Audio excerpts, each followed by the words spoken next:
Welcome back to the Grep News Podcast. I'm Bam Rather, and our show today is about the unexpected challenges faced by the Artemis II crew as they touch down following a mission marked by technical malfunctions and mysterious revelations. Look, right now, 4 astronauts are screaming back toward Earth after traveling farther from home than anyone in over 50 years. And tomorrow afternoon, if everything goes according to plan, they'll splash down in the Pacific Ocean, completing the first crewed lunar mission since the Nixon administration. But here's what gets me about Artemis II. It's not just a mission. It's an investigation into whether we can actually pull this off, whether we can build the infrastructure to live beyond Earth orbit. And like any good investigation, the real story lives in the details nobody wants to talk about. Let me walk you through what happened. On April 1st, Reed Wiseman, Victor Glover, Christina Cook, and Canadian astronaut Jeremy Hansen launched from Kennedy Space Center aboard the most powerful rocket currently operational. Their spacecraft, named Integrity, which feels almost too on the nose, traced a figure-8 path around the moon using the same free return trajectory that saved Apollo 13 after its oxygen tank exploded. It's elegant physics. Earth and lunar gravity create a celestial slingshot that requires minimal fuel while automatically bringing you home if systems fail. 5 days into the mission, they broke Apollo 13's distance record, 252,756 miles from Earth. And when they crossed that threshold, Jeremy Hansen said something that stuck with me.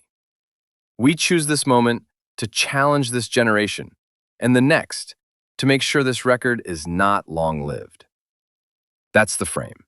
Not celebration for its own sake, but a challenge, a reminder that records exist to be broken. The lunar flyby itself reads like something from a Wes Anderson film, meticulously choreographed, deeply human, unexpectedly emotional.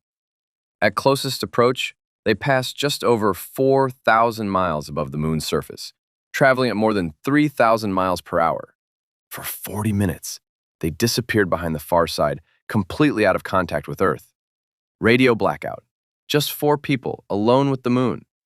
When they emerged, they witnessed a total solar eclipse, lasting 53 minutes, 7 times longer than the maximum duration possible from Earth. Victor Glover described it. The sun has gone behind the moon, and the corona is still visible, and it's bright, and it creates a halo almost around the entire moon. The Earth is so bright out there, and the moon is just hanging in front of us. This black orb. Wow. During that eclipse, they spotted at least 5 meteoroid impacts flashing on the lunar surface. They observed the Oriental Basin, a 600-mile-wide impact crater straddling the near and far sides, in sunlight for the first time by human eyes. They photographed Mercury, Venus, Mars, and Saturn. They transmitted over 300 gigabytes of data, including thousands of images captured by 32 cameras. Yes, some of those handheld cameras were iPhones. And then came the moment that made NASA's lunar scientists cry. Reed Wiseman, the mission commander, asked the International Astronomical Union to officially name 2 small lunar craters. One he proposed calling Integrity, after their capsule. The other he wanted to name Carroll, after his late wife, who passed away from cancer. Jeremy Hansen made the request. We lost a loved one. Her name was Carroll, the spouse of Reed, the mother of Katie and Ellie. It's a bright spot on the moon, and we would like to call it Carroll. Wiseman later said it was the pinnacle moment of the mission for him. Ryan Watkins, a NASA lunar scientist, reported there wasn't a single dry eye in mission control. This follows Apollo tradition. Jim Lovell named a lunar peak Mount Marilyn after his wife. The International Astronomical Union didn't officially approve that name until 49 years later, so Carroll Wiseman's name might be unofficial for decades. But it's there, on the moon, forever. And here's a detail that gets me.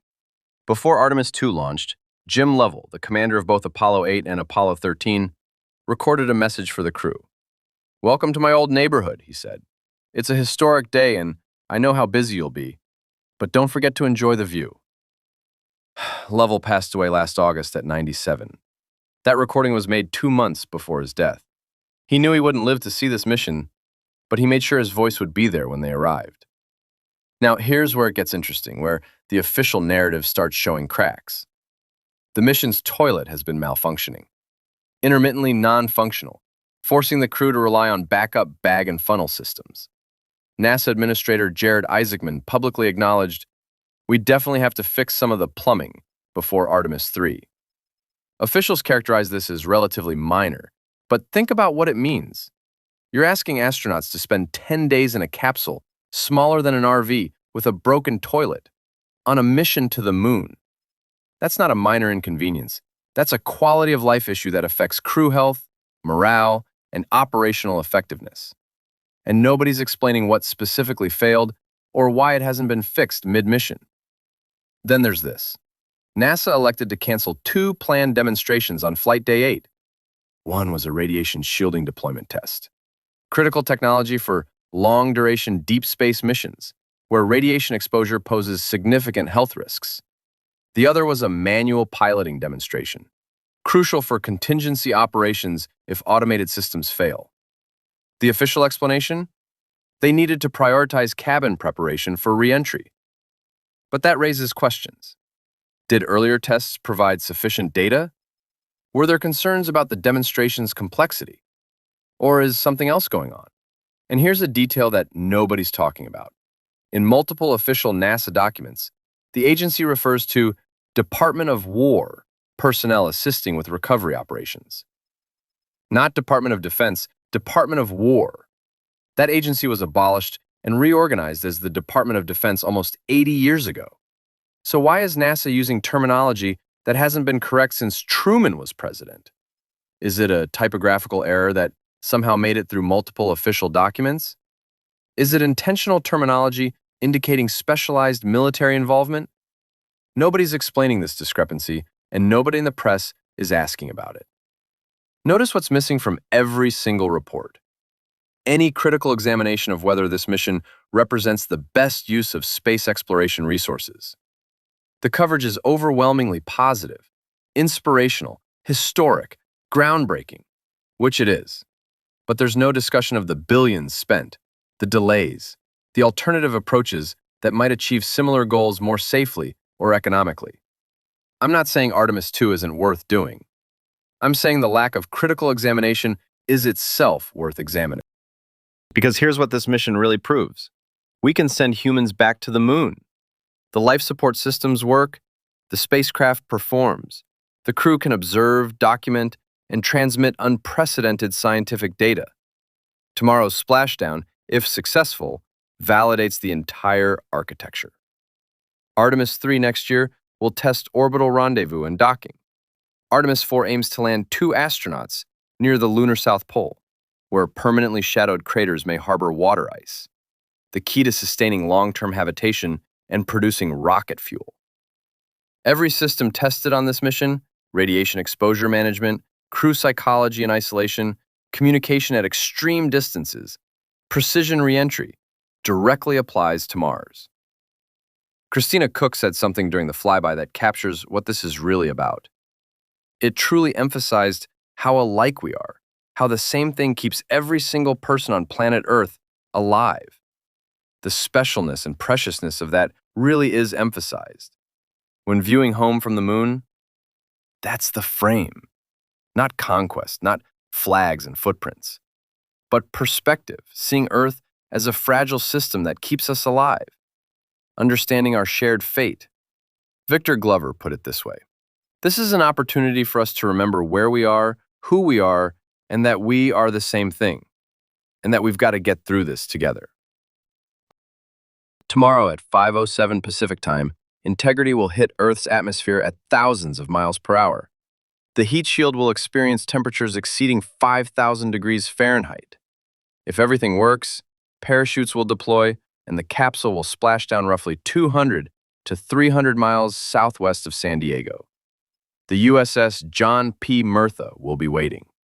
Ocean temperature, 60 to 64 degrees. Expected conditions, waves 3 to 5 feet, winds under 10 knots. NASA Administrator Isaacman said he'll breathe easier when we get through re-entry and everybody's under chutes and in the water. That's the honest assessment. Re-entry is the most dangerous phase. This is still risky, but if it works, when it works, we'll have proven we can do this.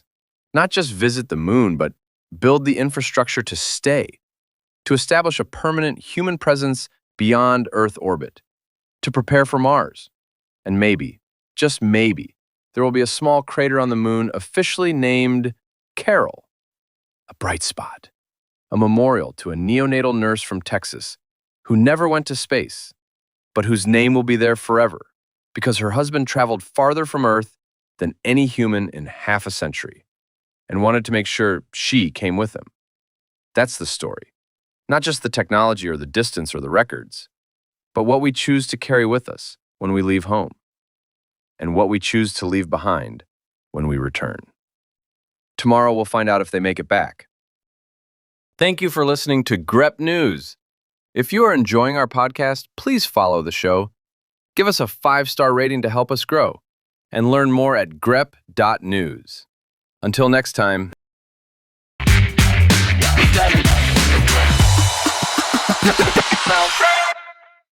GREP News. Thomas.